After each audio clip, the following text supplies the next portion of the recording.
প্রিয় মুসলমান, এই কথাগুলি আমাদের বুঝে যাওয়াটা জরুরি। ঈমান আকীদা নিয়ে কবরে যাওয়া লাগবে। আজ যেই মাটির উপরে আপনি বসে আছেন, বন্ধু, কাল এই মাটির নিচে আপনার ঘর হবে, আমার ঘর হবে। এখান থেকে বাড়ি ফিরবো, ফরিদি সাহেবের কোনো গ্যারান্টি নাই। এখান থেকে মাহফিলে পরেরটাই যাব, ফরিদি সাহেবের কোনো গ্যারান্টি নাই। বহু বক্তা অ্যাক্সিডেন্টে মারা গেছে, বহু বক্তা স্টেজে ওয়াজ করতে করতে স্ট্রোক করে মারা গেছে, বহু বক্তা কয়দিন আগেও ঢাকাতে একজন বক্তা মারা গেছে। বাজার যদি আমাদের মানহাজের না, অন্য মানহাজের, কিন্তু উনি জানতেন না ওনার কিডনি নষ্ট হয়ে গেছে, মাত্র 7 দিনের মধ্যেই সে মারা গেল। এরকম বহু বক্তা মারা যায়, আমার কোনো গ্যারান্টি নাই রে বন্ধু, কারোই গ্যারান্টি নাই। আবরিচঙ্গের মুসলমান, মনোযোগ দিয়ে শুনিয়ে যান, এই দুনিয়া ছেড়ে কবরে চলে যাওয়া লাগবে। কবরের মধ্যে 3টা প্রশ্ন আসবে।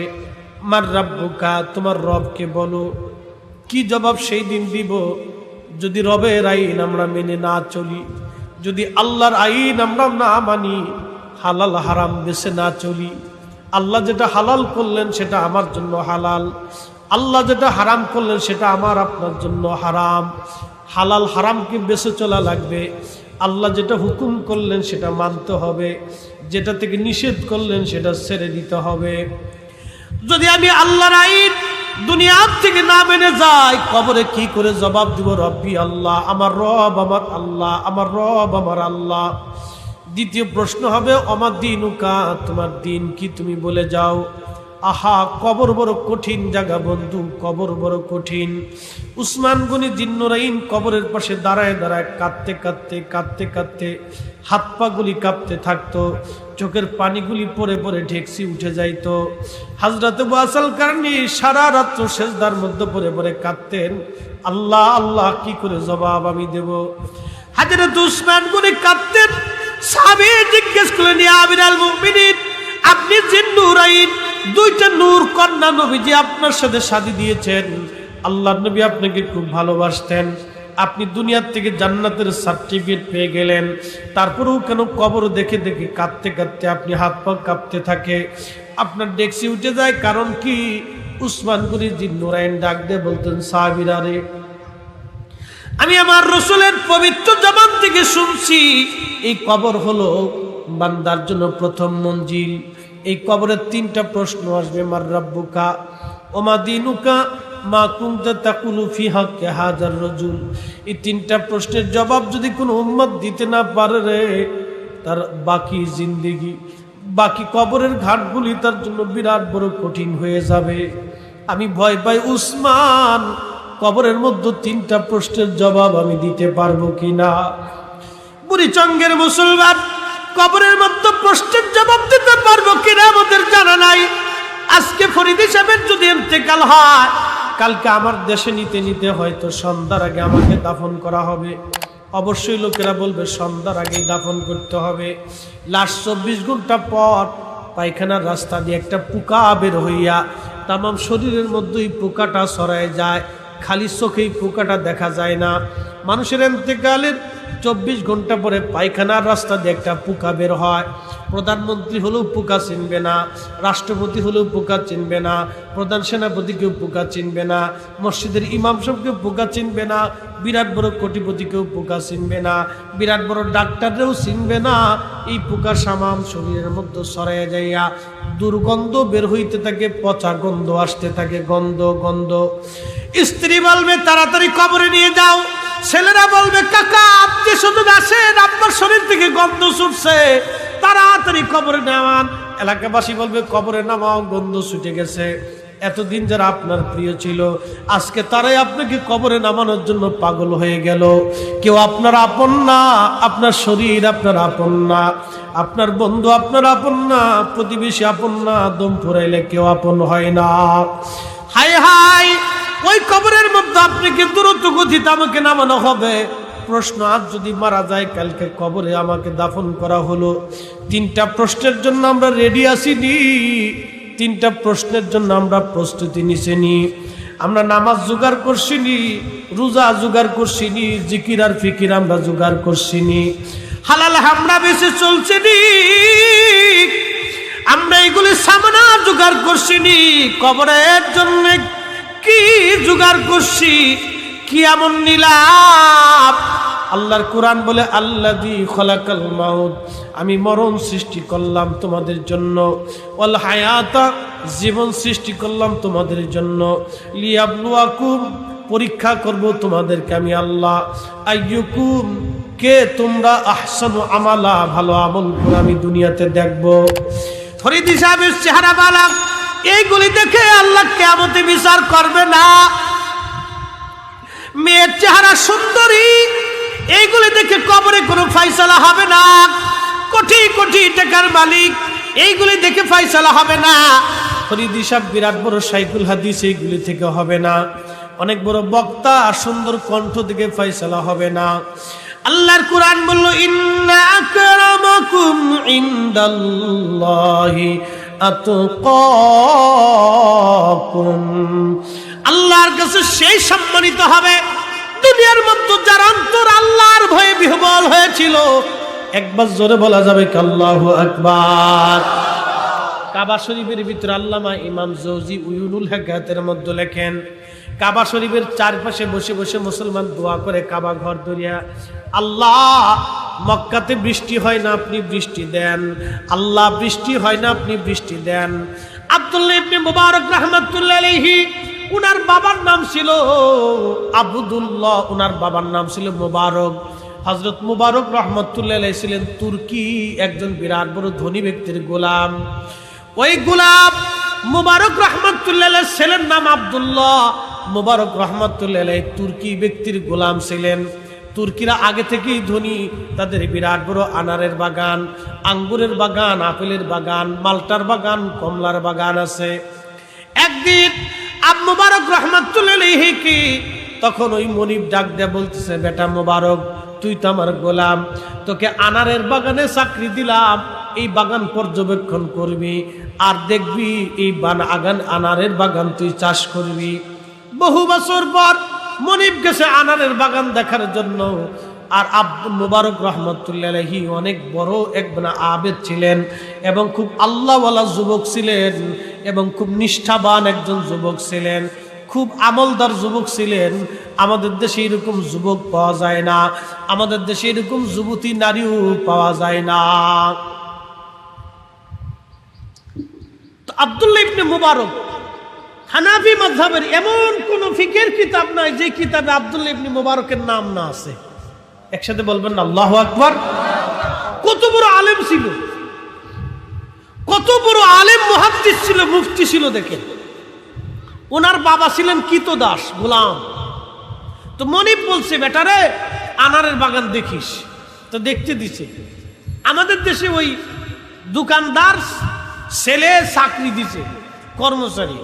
মনিব বাড়ি চলে আসলে, মালিক বাড়ি চলে আসলে ও দোকান খাইয়ে শেষ করে ফেলা। কি কথা কর না কেন? দোকান চুরি করে শেষ, মাল বেচছে ৫,০০০, মালিকের হিসেব দেয় মাল বেশি ৪,০০০, ১,০০০ টাকা পকেটে হান্দাই ফেলেছে। এরকম যদি হয় তো মালিক কয়দিন পর মরে যায়। মালিক কই, কি রে ঘটনা কি? মাল উঠাইলাম ১০ লাখ টাকার, ব্যবসা নেই, কারণটা কি? ব্যবসা যে ওই কর্মচারীর পকেটে চলে যাইতেছে, মালিক তো বুঝে শিখতেছে না।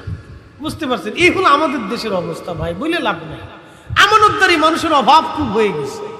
মনে কিছু নিয়েন না, স্বামী বিদেশ, স্ত্রী দেশ। স্বামী বিদেশে যাইয়া তার পরিশ্রমের কোনো শেষ নাই। আমি তো নিজের চোখে দেখছি সৌদি আরবে ক্লিনার। আহা, অনেকে বলে না যে সে কি কাজ করে, আমি নিজে দেখছি। আমরা এসি রুমের ভিতরে গরম, প্রচন্ড গরম, লু হাওয়া, এসির ভিতরে আমরা থাকি।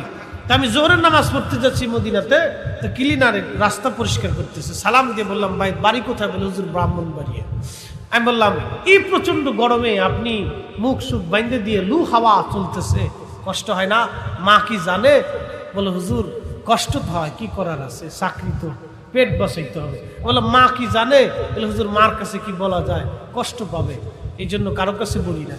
তখন বুঝছিলাম যে প্রবাসী বিদেশিরা অনেক কষ্ট করে দুটো পয়সা রুজি করে। আর আমার দেশের অনেক নারী বুঝে না, আমানত নষ্ট করে। টাকাটা পাওয়ার সাথে সাথে একবার বরিশালের মার্কেট যেখানে আছে কত দামের শাড়ি কিনবে, সে পাগলিয়ে যায়। হ্যাঁ, আর ভালো কিছু না দিলেই মুখটা বেজার করে এমনি বেহা করে বুঝে থাকে। কুত্তারে খাবার দিবেন, 6 মাস পরে বাড়ি আসবেন, কুত্তা আপনার চারপাশে ঘুরবে, লেজ বাঁকা করবে, মাথা নিচু করবে, আপনারা শুকবে আর খালি ডাক দিবে, মনে কইছিলেন 6 মাস পর্যন্ত আপনারা দেখি না, 6 মাস পর্যন্ত আপনারা পাই না।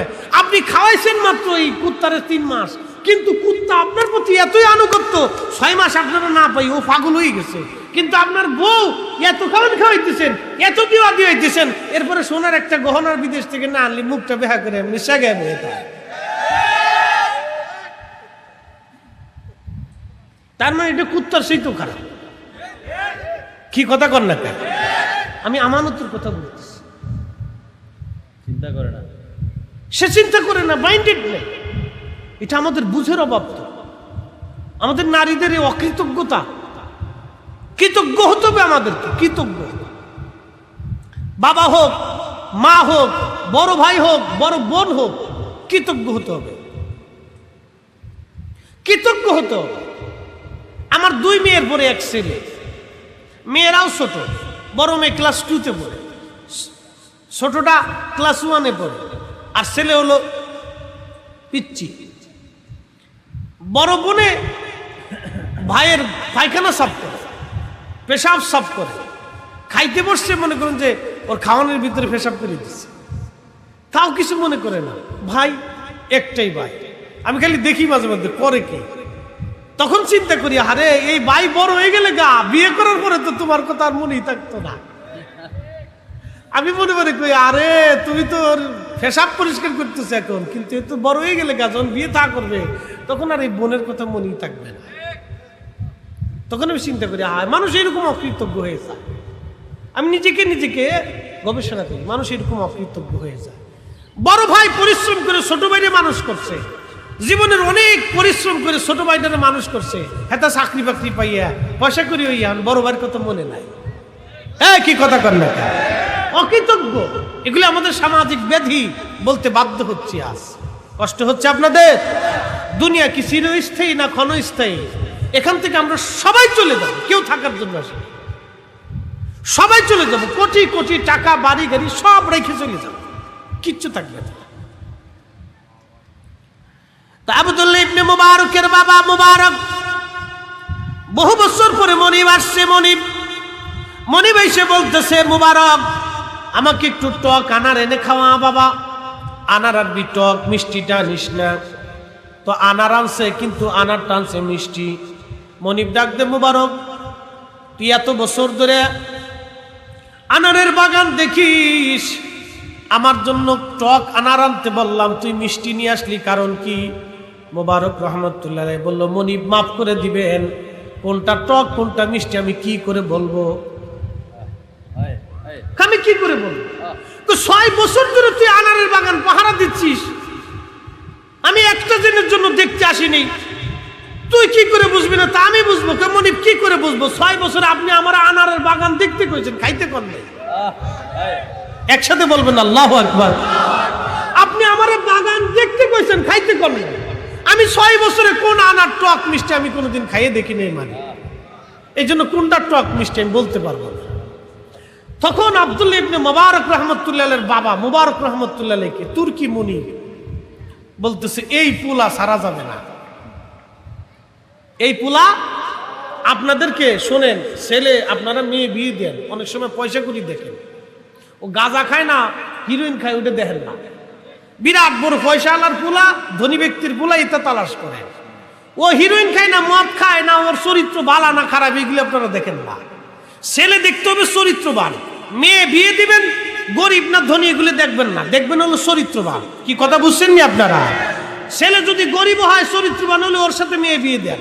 তো হযরতে আব্দুল্লাহ ইবনে মুবারক বসে রয়েছে, হাজার হাজার মক্কাবাসী দোয়া করতেছে, আল্লাহ বৃষ্টি দেন, বৃষ্টি দেন। তো বৃষ্টি হয় না, 6 মাস পর্যন্ত বৃষ্টি নয়, খরা পড়ে ঘাস মাস মরে গেছে, উটের দুধ নাই, ছাগলের দুধ নাই, মানুষ দিশেহারা হয়ে গেছে। এমন সময় আব্দুল্লাহ ইবনে মুবারক দেখলেন একজন লোক আসছে, চেহারা তার কালো, এই লোকটা গোলাম, আফ্রিকান একজন গোলাম আসছে, তার পোশাক হলো মোটা জুব্বা। আমাদের তো কত ঢকালা জুব্বা আছে, কত ঢকালা পাগড়ি, আমরা ঢকের কোনো শেষ নাই। এখন কি বলবো ভাই, বক্তার অবস্থা তো খুব খারাপ, একটা গলায় ঝুলায়, একটা মাথায় ঝুলায়, একটা কান্দে ঝুলায়, মানে কোনো সিস্টেম নাই। যাই হোক যার যার ইচ্ছা এগুলি তার ফাংশন। ওই গোলামের গায়ের ভিতরে একটা জুব্বা গায়ে দেওয়া আছে। এই জুব্বা খানা বাজান মোটা পশমের তৈরি করা জুব্বা, তাও জায়গায় জায়গায় তালি দেওয়া সিরা, জায়গায় জায়গায় তালি দেওয়া সিরা। আর একটা চাদর গায়ে দিয়ে আসছে, এটাও মোটা একটা চাদর। চাদরখানা মুড়ি দিয়া ওই গোলাম আব্দুল্লাহ ইবনে মুবারক থেকে একটু দূরে যাইয়া, সকল মানুষ থেকে আলাদা হইয়া ওই গোলাম আল্লাহর কাছে বলতেছে, আল্লাহ আমি জানি পাপের জন্য তুমি বৃষ্টি দিতেছ না আল্লাহ, কিন্তু আমি তোমার কাছে হাত বাড়াইলাম, আল্লাহ এই মুহূর্তেই বৃষ্টি দাও, না দিলে আমি আজকে যাব না। চিৎকার মেরে জোরে করেন আল্লাহু আকবার। গোলামি কইতেছে, আল্লাহ বৃষ্টি দাও, যদি না দাও আমি আজকে যাব না। তেলের গাড়ি তেলে চলে,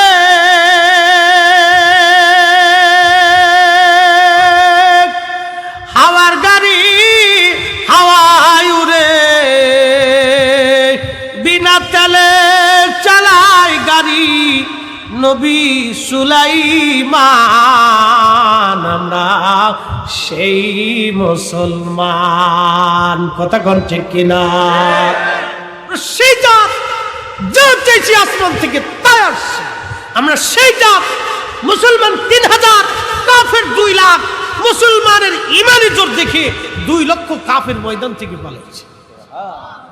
একসাথে বলবেন আল্লাহু আকবার। আমরা সেই জাত মুসলমান, আমরা সেই মুসলমান। আব্দুল্লাহ ইবনে মুবারক দেখতেছে, উনি চুপচাপ বসে আছে, পরিচয় না দিয়ে বসে রয়েছে, দেখতেছে কি হয়। গোলাম কাঁদতেছে, আল্লাহ এই মুহূর্তে বৃষ্টি দাও, আল্লাহ দাও, আল্লাহ দাও, তাড়াতাড়ি দাও, এক্ষুনি দাও, এইভাবে কাঁদতেছে। আল্লাহ দাও, না দিলে আমি যাবই না, আল্লাহ এক্ষুনি বৃষ্টি দাও, আল্লাহ বৃষ্টি দাও। আব্দুল্লাহ ইবনে মুবারক দেখলেন, উনি বলতেছেন আমি একবার হাতের দিকে তাকাই, আবার আকাশের দিকে তাকাই, দেখলাম সারা আকাশে মুহূর্তের মধ্যে মেঘ জমে গেল, অঝোর ধারায় বৃষ্টি শুরু হয়ে গেল। আরো জোরে চাইতে চাইতে বৃষ্টি এসে গেল। আব্দুল্লাহ ইবনে মুবারক চিন্তায় পড়ে গেলেন, হায় হায় এই লোকটাকে কাবা শরীফ চত্বরে, চেহারা ভালো না, গোলাম, জুব্বা তালি দেওয়া, এই লোকটার দাম এত কি করে হলো? ব্যাপারটা কি? এই লোকটা কার, কে হতে পারে এই লোকটা? তখন উনি দ্রুত গতিতে ওই লোকটার পিছে পিছে লোক নিলেন, কোথায় যায় খুঁজতে খুঁজতে খুঁজতে খুঁজতে দেখলেন সে একজনের গোলাম। যাওয়ার পরে সালাম দিয়ে বলেন, ও আল্লাহর বান্দা, আমি আপনার কাছ থেকে একটা গোলাম কেনার জন্য আসছি। আল্লাহর বান্দা বলেন, হ্যাঁ আমি আপনাকে চিনি, আপনার নাম আব্দুল্লাহ ইবনে মুবারক, আপনি এই জমিনের অনেক বড় শ্রেষ্ঠ আলেমদের একজন, আমি আপনাকে চিনছি, আপনার গোলাম কোনটা প্রয়োজন? বলে আপনার সমস্ত গোলাম ডাক দেন, সব গোলাম আসছে কিন্তু ওই গোলাম আসে নাই। বলতেছে দেখেন কোনটা প্রয়োজন? বলতেছে না, এখানে কোনো গোলাম আমার পছন্দ হয় না, আপনার আরেকটা গোলাম আছে কালো নিগ্রো। বলে হ্যাঁ ডাকতেছি। ওই গোলাম ডাকার পরে বলতেছে হ্যাঁ এই গোলামটা আমার পছন্দ। তখন বলতেছে হুজুর বিয়াদবি নিবেন না, এই গোলাম আমি আপনার কাছে বেচবো না, কারণ এই গোলাম যেই দিন থেকে আমার ঘরে আসছে সেদিন থেকে আমার ঘরে খালি বরকত আর বরকত। একবার জোরে বলা যাবে কি মারহাবা? এ ধনীরা, গরিবদের কারণে আল্লাহ আমাদের উপরে রিজিক দেয়, ধনীদেরকে আল্লাহ রিজিক দেয় গরিবের কারণে। ও ধনী বুঝে না, ও যাকাত দেওয়ার সময় এমন একটা লুঙ্গি দিছে, বেটা পেশাব করতে বসে নিচতে ভাইরে সিরিয়ে চলে গেছে। কি কথা খারাপ কইছি? এই লুঙ্গি দেয় যাকাতে। ও ধনী বুঝে না যে গরিবের কারণে আল্লাহ এর পয়সা দিচ্ছে। হ্যাঁ, গরিবের কারণে আল্লাহ পয়সা আমাদেরকে দেয়, ধনীদেরকে দেয়, গরিবরে দেওয়ার জন্য দেয়। যে ধনী গরিবকে দেয় ও ভাগ্যবান, যে দেয় না ওর কপাল পুরা বদনসিব। এটা মনে রাখতে। আল্লাহ রাসূল বলছেন গরিবদের কারণে ধনীদেরকে আল্লাহ পয়সা দেয়, ধনীদেরকে আল্লাহ রিজিক দেয়। যেই ধনী গরিবকে দেয় না, নিজে খায়, গরিবকে খাওয়ায় না, ওই ধনী কপাল পুরা। যেই ধনী গরিবদেরকে দান করে, এই ধনী হলো কপালওয়ালা। একবার জোরে বলা যাবে কি মারহাবা? আব্দুল্লাহ ইবনে মুবারক বলতেছে, ওই গোলামটা আমার দরকার। কয় না, এই গোলাম দেওয়া যাবে না। বলতেছে, না, দয়া করে গোলামটা দেন। আমি সুফিয়ান সাউরির কাছে বলে আসছি আপনার কথা। সুফিয়ান সাউরি আর এক বিরাট বড় বিখ্যাত আলেম। একবার জোরে বলেন আল্লাহু আকবার। সুফিয়ান সাউরির কাছে আমি বলে আসছি। সুফিয়ান সাউরি বিরাট বড় আলেম ছিলেন, অনেক বড় আলেম। উনারও নাম পৃথিবীর এমন কোন কিতাব নাই যেখানে না আছে। বলে, আমি আপনার কথা সুফিয়ান সাউরির কাছে বলে আসছি, আপনি তাড়াতাড়ি গোলাম আমাকে দিতে হবে। বলে, আচ্ছা হুজুর, ঠিক আছে, আপনি যেহেতু বলতেছেন, আপনারা আলেম, দিয়ে দিলাম। কত হাদিয়া? আপনি যা খুশি দিয়ে দেন। তো উনি অনেক টাকাই দিলেন, দিয়ে গোলাম নিয়ে আসছে। গোলাম নিয়ে আসার পরে গোলাম আনতেছে, আসার পরে রাস্তায় আসার পরে গোলাম বলতেছে, মালিক, আপনি আমাকে কিনছেন তো কি জন্য কিনছেন? বলতেছে, বেটা, তোমাকে আমি কিনে আনছি আমার কাজ করার জন্য। তোমাকে আমি চিনছি, তুমি কাবার চত্বরের পাশে বসে বসে দোয়া করছো, তোমার দোয়ার সাথে সাথে বৃষ্টি আসছে। তুমি মুস্তাজাবাতুদ দাওয়া, তুমি দোয়া করবে, আসমান থেকে আসবে। সহিহ বুখারীতে আসছে, ওয়া ইন সাআলানি লাউতিয়ান্নাহু ওয়া লা ইস্তাআযানি লাউইযান্নাহু। আমার এই ওলিরা চাবে, আমি আল্লাহ দিতে দেরি করব না, চাইতে দেরি হবে, আসতে দেরি হবে না। এই ওলিদের চোখ আল্লাহর চোখ হয়ে যায়, ওলিদের কান আল্লাহর কান হয়, ওলিদের জবান আল্লাহর জবান হয়, ওলির হাত আল্লাহর হাত হয়, ওলির পা আল্লাহর পা হয়ে যায়। একসাথে বলবেন আল্লাহু আকবার। এই ওলি বলতেছে, বাপরে, তোমাকে কিনে আনছি আমার কাজের জন্য না, তোমার পরিচয় আমি পেয়ে গেছি। বলতেছে, হুজুর, আপনি যেহেতু আমার পরিচয় পেয়ে গেছেন, দয়া করে কারো কাছে বলবেন না। বল, বেটা, তোমার কথা আমি কারো কাছে বলবো না। কিন্তু ওই গোলাম বলতেছে, হুজুর, আপনি আমার গোপন পরিচয়টা পেয়ে গেছেন। আমি নিজেকে গোপন রাখতে চাইছিলাম, কিন্তু প্রকাশ হয়ে গেছে। আচ্ছা, ঠিক আছে, আমাকে একটু সুযোগ দেন। আমি মসজিদে আমি রাত্রি ভরে কিছু নামাজ পড়ি, কিছু নামাজ বাদ ছিল, আমি নামাজটা একটু কাজা করতে চাচ্ছি, আমাকে একটু সময় দিবেন? বলতেছে, হ্যাঁ, তুমি করতে পারো, যাও। তো মসজিদে ঢুকে নামাজ পড়ার পরে বের হয়ে এসে বলতেছে, হুজুর, আল্লাহর সাথে আমার কথা হয়ে গেছে, আমি কিছুক্ষণ পরেই মারা যাব। আব্দুল্লাহ ইবনে মুবারক বলতেছে, বেটা, তুমি এই কাজ করো না, আল্লাহর কাছ থেকে তোমার কিছু হায়াত আনো, তোমার সাথে আমার অনেকগুলি কাজ আছে, তোমাকে আমার দরকার, গোলামির জন্য না। বলতেছে, না হুজুর, আমার গোপন যেহেতু প্রকাশ হয়ে গেছে, আল্লাহর সাথে আমার কথা হয়ে গেছে, আমি কিছুক্ষণ পরেই মারা যাব। আমি আপনার গোলাম ছিলাম, হক আদায় করতে পারি নাই, আল্লাহর হস্তে আপনি আমাকে মাফ করে দিবেন। এই কথা বলতে বলতে মসজিদের বারান্দায় সে শুয়ে পড়ল। ওই অবস্থায় আল্লাহ তার জান কবজ করে নিয়ে চলে গেল। একসাথে বলবেন আল্লাহু আকবার। ইসলাম ও মুসলমান কি জিনিস, এগুলির থেকে বোঝা যায় যে কেমন মুসলমান তারা ছিল। মুসলমান কাকে বলে?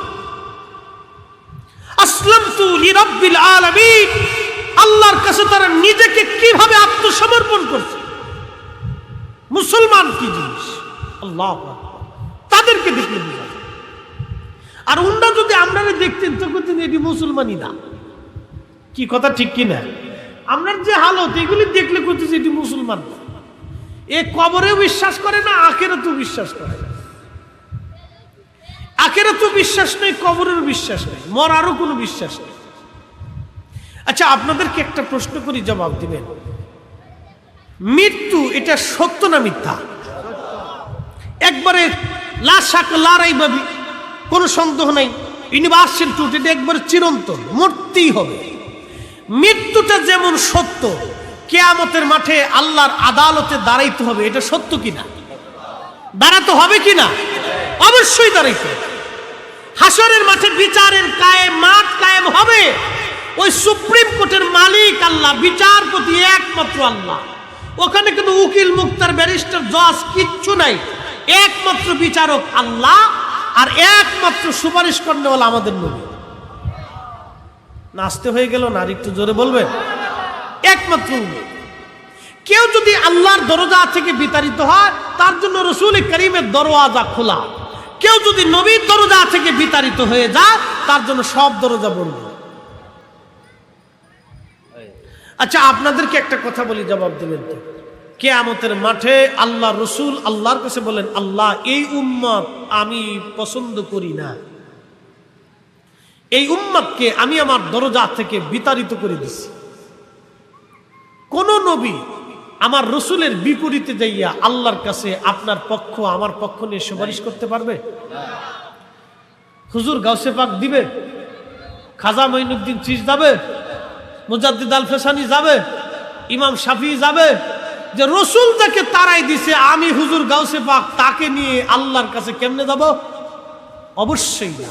তার মানে রসুলের দরজা থেকে উম্মত বিতাড়িত হলে তার আর জায়গা নাই। এজন্যই আমরা সুন্নিরা নবী নবী করি, নবীর গোলামীর কথা বলি। কি কথা কন না? এজন্যই আমরা রসুল রসুল নবী নবী করি। বারবার আপনাদেরকে রসুলুল্লাহর গোলামীর দিকে নিয়ে যাই, আসেন এদিকে ফিরে আসেন, এদিকে ফিরে আসেন, আপনাদেরকে এদিকে নিয়ে চলে যাই। মোহতারাম উপস্থিতি, অনেক কথা, অনেক কথার শেষ একটা কথা, কবরে যেহেতু চলে যেতেই হবে, দুনিয়ার থেকে দুইটা জিনিস নিয়ে যেতে হবে। কবরে যেহেতু যেতেই হবে, দুইটা জিনিস নিয়ে যেতেই হবে। এক নম্বর ঈমান, দুই নম্বর আমল। ভালো কাজ আপনাদেরকে নিতে হবে, বিশুদ্ধ ঈমান আপনাদেরকে নিতে হবে। যে ঈমানে খাজা বাবা আজমিরি ঘুমিয়ে গেছেন, 360 আউলিয়া ঘুমিয়ে গেছেন, আউলিয়া আতকিয়া নুজাবা নোকাবা উলামা ফুদালা ঘুমিয়ে গেছেন। কত অলিদের কবর ভেঙে যাওয়ার পরে দেখা গেছে কবরের ভিতরে যেরকম ওই রকমই পড়ে রয়েছে। আল্লাহু আকবার, দেহ পচে নাই। তারা রসুল্লাহর নূরে বিশ্বাসী ছিল, রসুল্লাহর দুরুদে বিশ্বাসী ছিল, রসুল্লাহর প্রেমে বিশ্বাসী ছিল। মোহতারাম আপনাদেরকে বলবো, আপনারা পথভ্রষ্ট হবেন না, হকের উপরে দায়েম কায়েম থাকেন। আল্লাহ প্রত্যেকের কবুল করুক, বলে না আমিন। আসেন নবীজিকে দাঁড়ায় সালাম জানাই, ইয়া নবী সালাম